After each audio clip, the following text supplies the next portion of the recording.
Family, what's going on, man? It's your boy EaZy, and today I'm coming at you with something a little bit different, man. We're not doing a show review, even though this was on TV. I wanted to talk about that shit show that we called the presidential debate that took place on Thursday night. So first, I want to speak towards the perspective that I'm actually going to be coming from.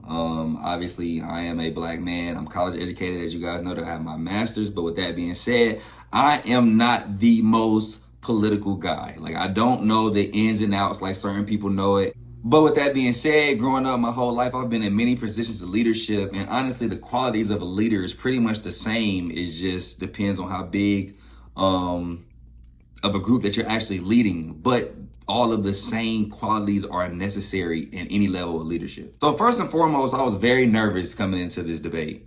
And the reason why I was real nervous is because, like, let's just really talk about the role of a president within America. More than anything, a president is a figurehead. What I mean by figurehead, it is the face. He is the face of the world, right? Of the free world, essentially. And when you're the face of anything, and especially when you're trying to persuade people to believe in you, one of the most important qualities you have to have is to be able to be a good public speaker.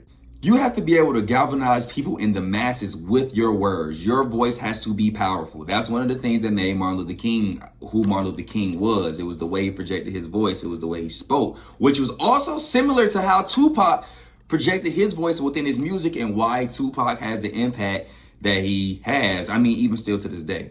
And in all honesty, Biden has never been a good public speaker, but I know that it also will continue to decline as he gets older. So I knew that his PR team was dreading this day because one thing that Trump does well is project himself. And the reason why projecting your voice is so important is because I would say about 90 to 95% of the people that are actually watching this debate are people that are uninformed, right? So what I mean by that is, if people are not aware of the difference between fact and fiction, then the person that's the better speaker is the person that people are going to believe more. Like, you could be speaking nothing but the truth. You could be saying the most realest shit of all real shit ever spoke. But if I can't hear you, or if I can't understand what you're saying, then it means nothing. Now, mind you, I don't think either candidate is the quote unquote best candidate, but I do know is that there's no way that we can allow Trump to be back in there. Just really want y'all to know that the black folks that's out here tap dancing for Trump really disgust me. Just honestly, just completely disgusts me. Because to be stuck on a stimulus as if a stimulus wasn't going to happen regardless of who was in office at the time because of the circumstances, A, and B, see, people are so uninformed about the decisions that he's actually made. We're talking about Roe versus Wade, all these type of things that are being affected because of decisions that were made when he was in office. But people are so uninformed, all they know is $1,200 fucking dollars. I mean, he sent the blitz on the Capitol, and let's not forget he's a convicted felon. And that's why we got to be careful of what black people we actually give platforms, because it's almost become like a trend to support Trump. It's the weirdest shit ever. I don't know if it's because people find him funny, and I'll admit, the motherfucker is funny. I laugh a lot when listening to Trump speak, but it's because I know he's a fucking joke. So anyways, I came into this whole thing expecting it to be a disaster, and boy, was I right. The moment Joe opened his mouth, I'm like, oh my gosh, it's gonna be a long ass night. I knew it was gonna be a long ass night just off of the projection of his voice. Now, I'm not sure if I've ever mentioned this, but my bachelor's is in public relations. So I always look at things like this from that perspective. Now let's go over to Trump. Trump actually said almost absolutely nothing that was actually true. Everything he said was just shit that just flew out of his ass. What makes Trump so scary for me during this presidential race is because he's already been as ignorant as possible. He's already been as much of a dumbass as possible, and he's still in this position right now.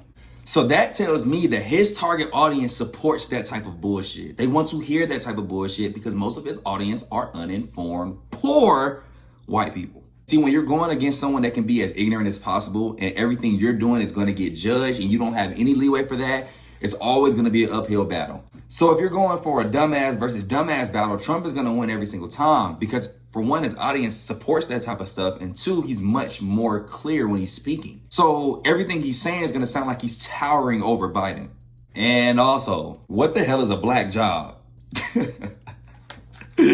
So of course, you know, Black Twitter took the shit and ran with it. They talking about, that's what they asked, what are black jobs? These folks talking about selling plates, breeding Frenchies, Forex trading. You know, black folks gonna make a joke out of literally everything, bro. That shit more than anything, I hope that it shows those ignorant ass black people like how he kind of just used. But more than anything, I hope that it just shows it. But more than anything, I hope it just showed the ignorant ass black people. But more than anything, I hope it just showed. But more than anything, I hope it just showed black people how he utilizes us as a tool. Now, mind you, I know that that's in politics completely. I know that. I get that. But at the end of the day, there is a such thing as a lesser of two evils. And people do not like that term. And I get it. I get it. But this is real life. This shit is not a fucking fantasy world. You have to choose the lesser of two evils. That's just what it is. You have to. And honestly, moving forward, I have no idea how the Biden administration would plans on approaching these debates, considering the fact that I don't see it getting any better. And two, like, I think Joe Biden, he be sleep around 7.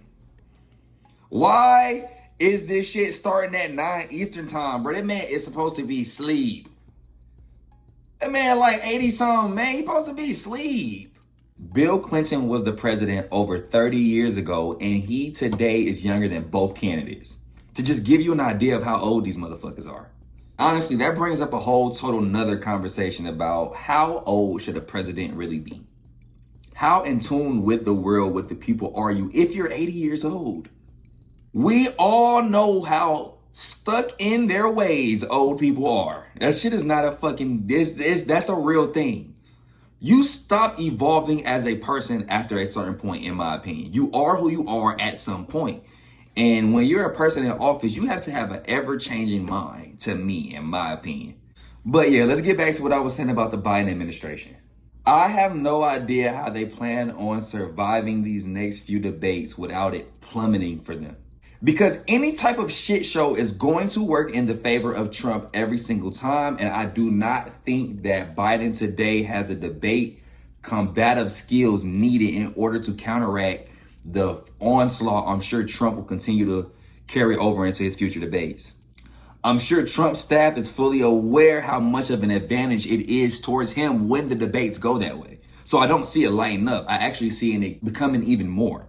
I didn't want to get too much into the particulars of what they were actually saying because a lot of that is true, a lot of that is false in what they're saying, and I am not aware enough yet to be able to fully break down what was true and what was false. But I wanted to speak on the things that I feel like the average American would be able to pick up on when watching this debate and how we make our decisions on who to vote for. But if this presidential debate showed me anything, it's about how much a white man can do and still get away with and still become in this world. But with that being said, that is my recap of the first debate. I'm trying to look into doing more things like this. I'm really trying to get away from shows if I can. I just need to make sure that you guys are here with me. I appreciate y'all's support, man. Please do not forget to leave a like, comment, subscribe.